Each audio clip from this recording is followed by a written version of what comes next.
All right, melodic expressionism. So what the hell does that mean?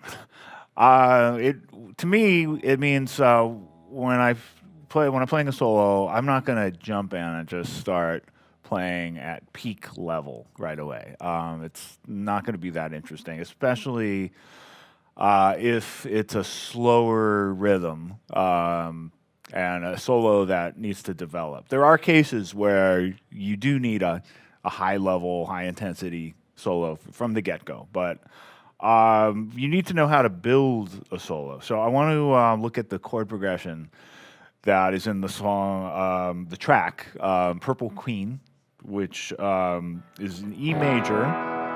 It's going to G sharp minor and then A major.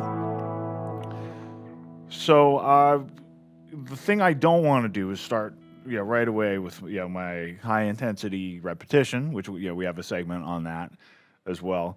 So I'm going to think, first thing I'm going to do is think, okay, what are my options with this? Well, I see shapes. So here's the root. Here's E, the sliding scale, which we talk about in a segment.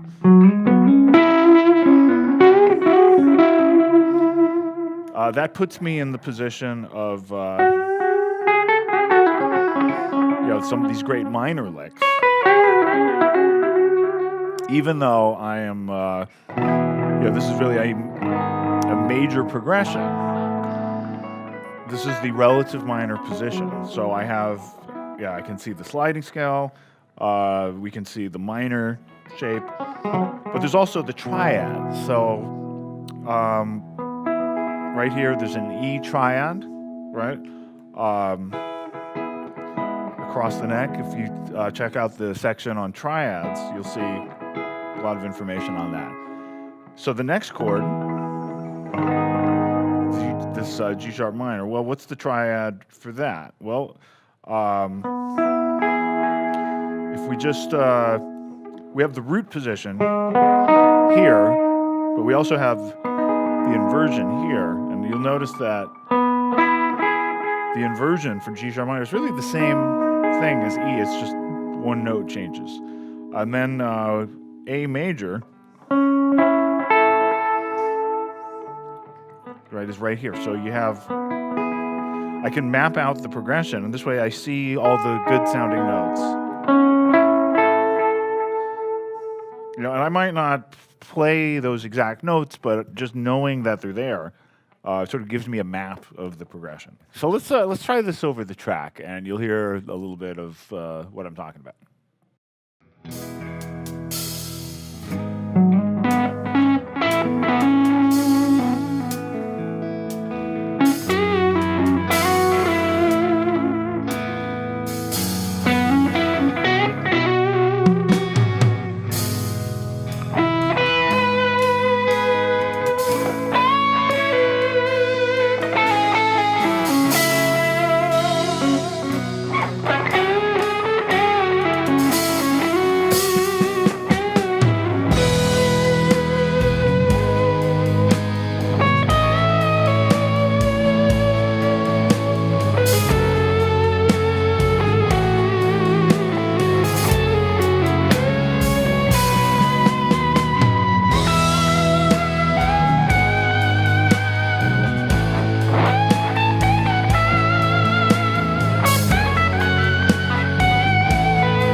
So I could keep going for the sake of the lesson, and I'm cutting it short. But what's happening there? So I'm improvising. I'm not thinking about that too much beforehand, and you'll notice a few things that are happening. Well, I tend to get higher on the neck as I go along, and that's not a rule. You don't have to do that, but the higher you go, the more intense things tend to get. It's a way of increasing energy. And also with each note, I'm thinking, okay, what is its relation to the chord? So say I'm here at the 12th fret. That's the root, right? I can hear that. But when it goes to the second chord, the G sharp, I feel that note needs to change. So I'm not thinking this while I'm playing, but I'm aware of it, and I can hear where it needs to go, and I can hear I know what the next chord is going to be. All right, so I'm at the 12th fret, and I'm thinking about the triad notes. I'm actually not thinking about while I'm playing it, but just for practice. Let's say, okay, where are my triads for the root chord?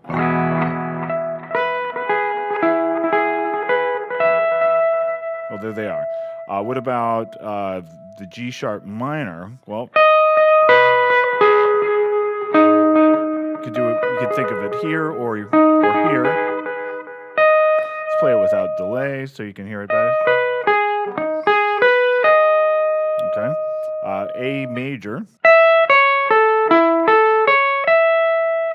F sharp minor. B. So you see a lot of these notes are the same. So what I like to do is map out whatever progression I'm playing over with the triads. And that helps me know where all my strong sounding notes are. And it helps me develop the solo. So between mapping out the triadic notes and sort of working my way up the neck and getting to a high position, maybe not the highest position, but since we're in E, right, we can get quite high up on the neck, or even, I might not go that high, but the development is very important. So, check out the triads. Try mapping out different progressions with triads, not just this one, but others as well, and try developing your solos so you don't come totally out of the gate with peak energy. You want to develop the energy. You want it to be. You want the solo to be a mini composition within itself. Have fun with this, and I'll see you in another segment.